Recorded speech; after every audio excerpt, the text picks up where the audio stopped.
राजा की चार रानियां। एक बार एक रईस राजा था जिसकी चार रानियां थी। वो अपनी चौथी रानी को सबसे ज़्यादा प्यार करता था। उसे महंगे कपड़ों से लादे रहता और बेहतरीन खाना खिलाता था। वो उसे केवल सबसे अच्छा देता था। वो अपनी तीसरी पत्नी से भी बहुत प्यार करता था और उसकी आसपास के राज्यों में बखान करता था। मगर उसे डर था कि वो एक दिन उसे किसी और के लिए छोड़ देगी। वो अपनी दूसरी पत्नी से भी प्यार करता था और वो उसकी हमराज थी और वो उसके साथ हमेशा सहानुभूति, इज्जत और धैर्य से रहती थी।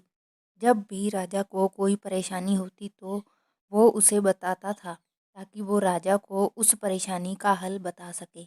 राजा की पहली पत्नी राजा की सबसे वफादार थी और राज्य और उसकी दौलत बढ़ाने में बहुत मदद करती थी। मगर वह अपनी पहली पत्नी से प्यार नहीं करता था।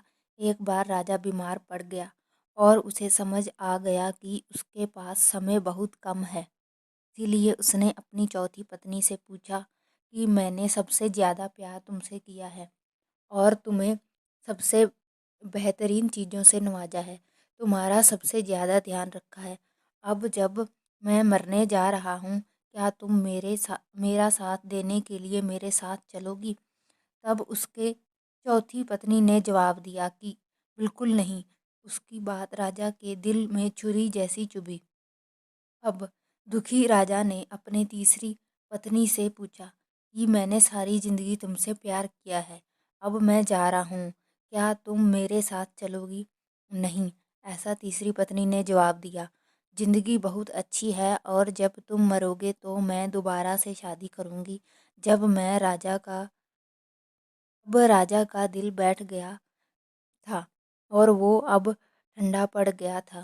फिर उसने अपनी दूसरी पत्नी से पूछा, मैंने हमेशा ज़रूरत के वक्त तुमसे मदद मांगी और तुमने भी हमेशा मेरा साथ भी दिया, लेकिन अब जब मैं मरूंगा क्या तुम मेरे साथ देने में मेरे साथ आओगी? माफ़ करना, इस बार मैं तुम्हारी मदद नहीं कर सकती। दूसरी पत्नी ने जवाब दिया, ज़्यादा से ज़्यादा मैं तुम्हें कब्र तक छोड़ सकती हूँ। उसका जवाब बिजली की तरह राजा को लगा और वे बेहद दुखी हो गया। तभी एक आवाज़ आई, मैं आपके साथ चलूँगी और जहाँ आप जाएंगे वहाँ आपके साथ चलूँगी। राजा ने अपनी नज़र घुमाई तो उसकी पहली पत्नी खड़ी थी। वो बेहद कमज़ोर थी क्योंकि वो खाती नहीं थी। दुख से भरकर राजा ने कहा कि जब मेरे पास मौका था तब मुझे तुम्हारा बहुत ध्यान रखना चाहिए था। दोस्तों, इस कहानी से हमें यह सीखने को मिलता है कि हमारी चौथी पत्नी हमारा शरीर है। जब चाहे इसे सजाने धजाने में कितना भी दिल लगाएं, मृत्यु के समय ये हमें छोड़ जाएगा। हमारी तीसरी पत्नी हमारी संपत्ति, दर्जा और दौलत है। जब हम मरते हैं ये औरों को मिल जाती है। हमारी अ, दूसरी पत्नी हमारा परिवार और समग्ण है।